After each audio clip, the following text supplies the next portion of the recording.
नमस्कार, रेशूज किचनमध्ये आपल्या सर्वांचे खूप खूप मनापासून स्वागत. सध्या उन्हाळ्याचे दिवस चालू आहेत, तर अर्थातच आपण कलिंगड आवर्जून खातो, पण याच्या साली मात्र आपण फेकून देतो. पण तुम्हाला माहिती आहे का, या सालीसुद्धा खूप पौष्टिक असतात. यामध्ये फायबर आणि व्हिटॅमिन्सचे प्रमाण भरपूर असतं, जे आपली प्रतिकारशक्ती वाढवण्यास मदत करतं, पचनक्रिया सुधारतं व रक्तदाब नियंत्रणात ठेवण्यास मदतसुद्धा करतं.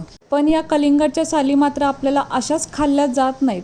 तर चला आपण या कलिंगडच्या सालीची आज मस्त अशी रेसिपी बनवूया की घरातील सर्वजण अगदी आवडीने खातील. तर आता इथे मी कलिंगडच्या साली घेतलेली आहेत. तर यावरचा थोडासा भाग ना सुरीने काढून टाकायचा, कारण कसं असतं आपण हे दातांनी खातो ना, मग वरचा थोडासा भाग काढून टाकायचा आणि यानंतर या कलिंगडच्या सालींचे विळीने किंवा सुरीने तुकडे करून घेऊयात. तर सर्वात महत्त्वाचं म्हणजे सर्वात सुरुवातीला या कलिंगडच्या साली मी मिठाच्या पाण्याने धुवून घेतलेल्या आहेत. म्हणजे मिठाच्या पाण्यामध्ये मी जवळपास 5 ते 7 मिनटं अशाच ठेवल्या होत्या व स्वच्छ धुवून घेतलेल्या होत्या. तर आता इथे बघू शकताय कलिंगडच्या सालीचे तुकडे करून घेतलेले आहेत. खूप मोठे तुकडे नाही करायचे, किंवा इथे आपण कलिंगडच्या साली खिसूनसुद्धा घेऊ शकतो. आता यानंतर एक मिक्सरचं भांडं घ्यायचं व यामध्ये आता या कलिंगडच्या साली टाकूया. तर वाटीने मोजायचं झालं तर 1.5 वाटी या कलिंगडच्या सालीचे तुकडे आहेत. आता यानंतर यामध्ये बाकीचे साहित्य घालूया. तर अर्धा इंच आल्याचे तुकडे, 7 ते 8 लसूण पाकळ्या, त्यानंतर 2 हिरव्या मिरच्या देठ काढून घेतलेली आहेत, त्या आता मोडून यामध्ये टाकूयात. त्यानंतर मूठभर कोथिंबीरसुद्धा घालायची, तसेच 1 चमचा जिरे घालायचे. यानंतर ज्या वाटीने कलिंगडच्या सालीचे तुकडे मोजून घेतलेले आहे त्याच वाटीने 1 वाटी रवासुद्धा घालायचा. आता सुरुवातीला यामध्ये अजिबात पाणी न घालता यावरती झाकण ठेवून हे मिक्सरला बारीक फिरवून घ्यायचं आहे. तर आता हे मी मिक्सरला फिरवून घेतलेलं आहे आणि हे पहा, आता पाणी घातलेलं नाही त्यामुळे हे असं कोरडं वाटलं गेलेलं आहे. पण यामुळे काय होतं, रवा आपला चांगला बारीक वाटला जातो, किंवा इथे आपण बारीक रव्याचा जरी वापर केला तरीही चालेल. आता यानंतर फक्त पाऊण वाटी पाणी घातलेलं आहे आणि पुन्हा हे मिक्सरला फिरवून घ्यायचं. तर आता पाणी घातल्यानंतर बघू शकताय फक्त पाऊण वाटी पाणी घातलं होत. यापेक्षा जास्त पाणी वापरायचं नाही, कारण पाण्याचा वापर इथे आपल्याला कमीच करायचा आहे, कारण कलिंगडच्या सालीमध्ये सुद्धा पाणी असतं. त्यामुळे पाणी जर जास्त वापरलं तर हे मिश्रण पातळ होण्याची शक्यता आहे. तर आता आपण हे मिश्रण एका बाउलमध्ये काढून घेतलेलं आहे आणि बघू शकताय हे अशा पद्धतीचं मिश्रण तयार झालेलं आहे. आता यामध्ये अजिबात पाणी घालायचं नाही, तर यामध्ये आपण रवा घातलेला आहे, त्यामुळे यावरती झाकण ठेवून 5 मिनिटासाठी असंच बाजूला ठेवून द्यायचं. आता 5 मिनिटानंतर हे मिश्रण पहा चांगलं फुललेलं आहे, म्हणजे रवा यामधला चांगला भिजलेला आहे व सुरुवातीपेक्षा हे थोडंसं घट्ट झालेलं आहे. पण यामध्ये अजिबात पाणी वाढवायचं नाही. आता यानंतर यामध्ये एक मीडियम साईजचा बारीक चिरलेला कांदा घालायचा. त्यानंतर चवीप्रमाणे म्हणजे अर्धा चमचा मीठ घालायचं. आता हे सर्व साहित्य एकत्र चांगलं मिक्स करून घ्यायचं. हवं तर यामध्ये बारीक चिरलेला थोडासा टोमॅटो जरी टाकला तरीही चालेल.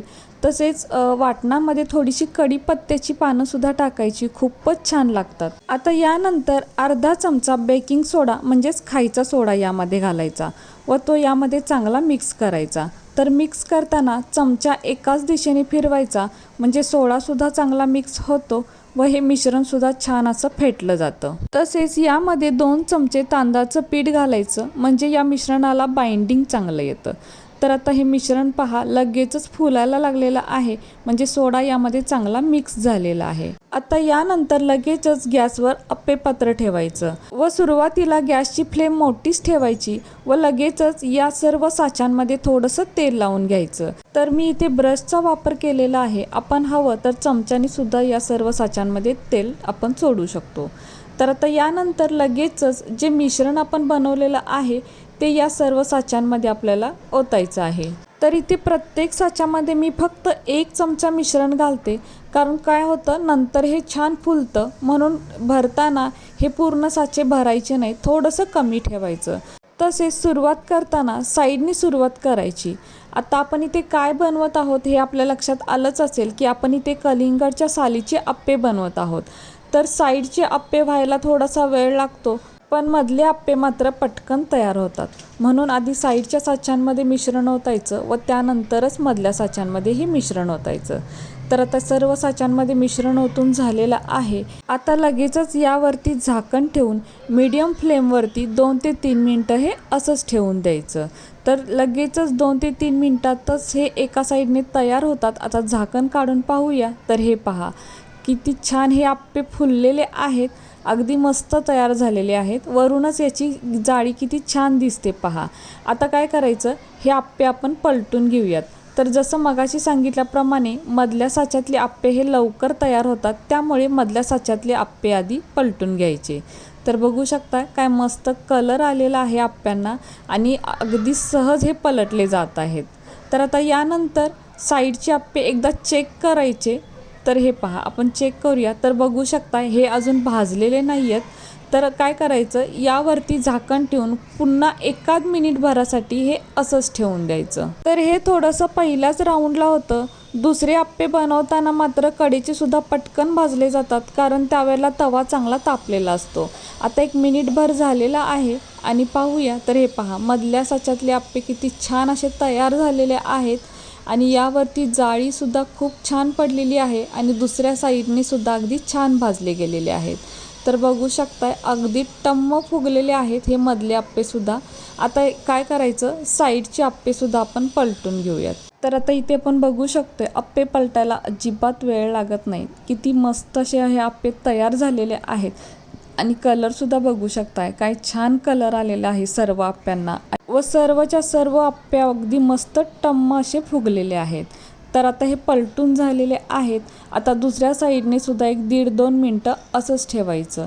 तर आता यावरती झाकण ठेवायची गरज नाही, फक्त असंच हे आपण भाजून घेऊ शकतो. तर आता इथे 1-2 मिनटं झालेली आहेत आणि हे पहा दुसरी साईडसुद्धा अगदी छान भाजली गेलेली आहे आणि यावरची जाळी पहा काय मस्त जाळी पडलेली आहे आणि सर्व आप्पे अगदी टम्म फुगलेले आहेत. तर आता हे सुद्धा आप्पे आपण पटापट काढून घेऊयात. किंवा आपल्याला अजून जास्त भाजलेले आवडत असतील तर अजून 1 मिनिटभर जास्त ठेवलं तरीही चालेल. तर आता इथे सर्व आप्पे आपण काढून घेतलेले आहेत. आता तवा चांगला तापलेला आहे, म्हणजे आप्पे पात्र चांगलं तापलेलं आहे. आता लगेचच आपण यामध्ये दुसरे आप्पेसुद्धा बनवून घेऊयात. तर आता थोडंसं तेल लावायचं. तेलाचा आपण इथे अजिबात जास्त वापर केलेला नाही. अगदी पूर्ण साच्यांमध्ये अर्धा चमचासुद्धा तेल लागलेलं नाही, म्हणजे इतकं कमी तेलाचा आपण इथे वापर केलेला आहे. व फक्त 1 चमचा मिश्रण आपण प्रत्येक साच्यामध्ये भरत आहे. आणि इथे अगदी शेवटचा जो आप्पे आहे तो पहा एकदम छोटासा बनलेला आहे. तर 2 मिनिटांनंतर आता हे बघू शकताय सर्वच्या सर्व अगदी छान फुललेले आहेत आणि आता हे मधले आप्पे आपण पलटून घेऊयात. तर खूपच छान हे आप्पे तयार होतात, अगदी टेस्टीसुद्धा लागतात आणि पटापट तयार होतात, म्हणजे कोणतीही पूर्वतयारी न करता अगदी झटपट होतात. तर आता इथे मधले आप्पे पलटून झालेले आहेत आणि लगेचच आपण साईडचे आप्पे चेक करूया. तर बघू शकताय पहिल्या बॅचच्या वेळेला साईडचे आप्पे तयार नव्हते, पण आता दुसऱ्या बॅचच्या वेळेला मात्र हे साईडचे आप्पेसुद्धा तयार झालेले आहेत, कारण दुसऱ्या वेळेस हे आप्पे पात्र तेवढं तापलेलं असतं. तर आता साईडचे आप्पेसुद्धा आपण पटापट इथे पलटून घेऊयात. तर आता इथे सर्व आप्पे पलटून झालेले आहेत. आता गॅसची फ्लेम मीडियम करायची आणि 2 मिनिटासाठी हे सुद्धा आप्पे असेच भाजून घ्यायचे. तर आता इथे सर्व आप्पे तयार झालेले आहेत आणि बघू शकताय पाहूनच किती छान वाटतात, तितके ते टेस्टीसुद्धा आहेत. आणि याचा कलर तर पहा काय मस्त कलर आलेला आहे आणि कलिंगडच्या सालीचे आहेत, हे कोणाला सांगूनसुद्धा पटणार नाही, इतके हे छान आप्पे तयार होतात आणि कमी तेलामध्ये बनवलेले आहेत. अजिबात हाताला तेल लागत नाही. तर इतके हे मस्त पौष्टिक हा नाश्ता तयार होतो कोणत्याही पूर्वतयारीशिवाय. आणि बघू शकताय अगदी सर्व आप्पे छान तयार झालेले आहेत, सर्व टम्म फुगलेले आहेत. आता एक आपण यातला तोडून पाहूया, म्हणजे आतून कसा झालेला आहे हे कळेल. तर वाव, बघू शकताय आतून काय मस्त केकसारखा जाळीदार तयार झालेला आहे आणि कलर पहा काय मस्त कलर आलेला आहे. आता हा आपण टेस्ट करून पाहूया. तर वाव, खरंच कलिंगडच्या सालीपासून बनवलेले आहेत ना, हे कोणाला कळणारसुद्धा नाही, इतके टेस्टी आप्पे झालेले आहेत. आपण हवं तर हे असंच खाऊ शकतो किंवा सॉस किंवा चटणीसोबतसुद्धा खाऊ शकतो. तर इथे मी आता थोडासा सॉस घेतलेला आहे. आता या प्लेटमध्ये थोडेसे आप्पेसुद्धा घेतलेले आहेत. आता आपण हा सॉससोबत खाऊन पाहूया कसा लागतो. तर अगदी गुबगुबीत आणि जाळीदार असे हे आप्पे तयार झालेले आहेत. खरंच किती मस्त, कलर तर काय मस्त आलेला आहे. आणि वाव, खरंच सॉससोबत तर अजूनच टेस्टी लागतात.